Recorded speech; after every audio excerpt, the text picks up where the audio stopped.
Before we begin foam rolling, there's a few things to keep in mind. First off, the purpose of foam rolling is to break up some of the fascia tissue that surrounds our muscles. So if you can picture saran wrap wrapping around your muscles, that is what fascia is. And sometimes that fascia bunches up and creates what we often refer to as knots.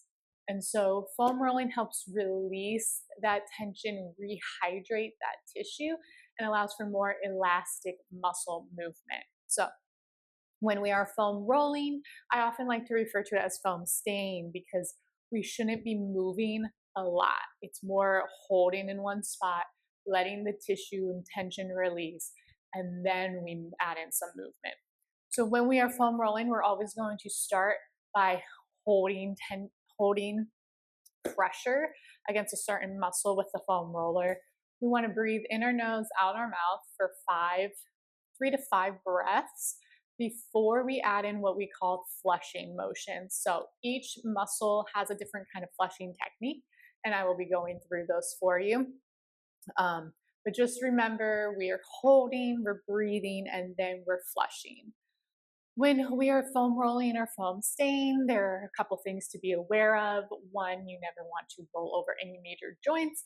The only joint you're really going to be rolling over will be the spine and some of the ribs. Other than that, never roll over your joint, elbow, knee, especially the ankle, any of these really sensitive hinge joints. And then also, if you ever feel pulsing as you're holding, that means we're on an artery or vein and we want you to get off of the artery and vein. So you should never feel the pulsing. You're going to be moderating this yourself versus how much tension you can handle. Now, some of us like to go, full throttle. We need to be gentle with this, especially if this is your first time. There are 3 S's that we say we'd like you to avoid. That is scrunching. So if you're in pain and you're scrunching your face, too much, back off. If you're swearing, if you're like, holy, stop, too much, back it off. And lastly, sweating. If you're perspiring while doing this, we're going too hard. So again, please back off. Other than that, we're going to get started.